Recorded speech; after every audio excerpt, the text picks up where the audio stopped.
Hi there, welcome back to EngVarta. This is Vani and I am super duper excited to be here today after such a long time. And in today's video, I have a very interesting topic which is crucial for mastering English, and that is active and passive voice. But before I get started, make sure you hit that subscribe button and the notification bell so that you do not miss out on any of our language learning content. Okay, let's get started. First, let's understand what is active voice. Now, active voice in a sentence denotes that the subject performs the action. For instance, let's take this example. She wrote a beautiful poem. Now, over here, she is the subject, wrote is the verb. So, now in this sentence, who is performing the action? Who is writing? She, right? So, this sentence is an example of active voice. And over here, a beautiful poem is the object. Now let's talk about passive voice. Passive voice in a sentence denotes that the subject receives the action. It pays more emphasis on the receiver of the action. For instance, look at this example. A beautiful poem was written by her. Now over here in this sentence, a beautiful poem is the subject. Was written is the verb.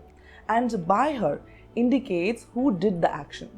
Passive voice can be useful in various situations. So what is the main difference between active and passive voice? Alright, see, I'll tell you. Now, the main difference between active and passive voice is that active voice is clear. It is direct because whenever we talk about active voice, we know who is performing the action. The subject performs the action whenever we talk about active voice. But on the other hand, passive voice is useful when the doer of the action is unknown or when you want to shift your focus to the receiver of the action. Now, one common mistake that learners generally make is overusing passive voice. Remember, balance is the key. So, avoid unclear and awkward sentences by choosing an appropriate voice for your messages. Let's practice together. I will give you a sentence and you have to tell me if it is active voice or is it passive voice, okay? The cake was baked by Sarah. Now you tell me, is it active voice or is it passive voice? See, I don't know the answer. You have to write down the answer in the comments below. Now let's move on. Let's talk about some real life examples to see how does active and passive voice influence the message and tone of content. Now imagine that you are reading a newspaper and you come across two headlines. Number 1, scientists discover a new cure for deadly disease. Number 2, a new cure for a deadly disease has been discovered by the scientist.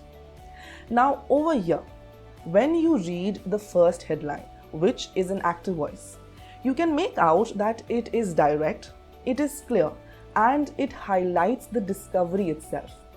On the other hand, headline number 2 is in passive voice. It shifts your focus to who did the discovery, the scientist. So these examples show that your choice of voice can affect how your message is perceived by your audience. So next time, whenever you are crafting your own content, think about the impact that you want to make and then choose your voice accordingly. So this wraps up our discussion on active and passive voice. Remember that both the voices are important and using them both effectively is a valuable skill to master English. Now, I'd like to hear from you if you can think of any real-life examples where the choice of active and passive voice has made a significant difference in the message. Do mention them in the comments below. I would love to read them. Thank you so much for joining me today. I will meet you very soon in another video. Till then, bye, take care, and happy learning.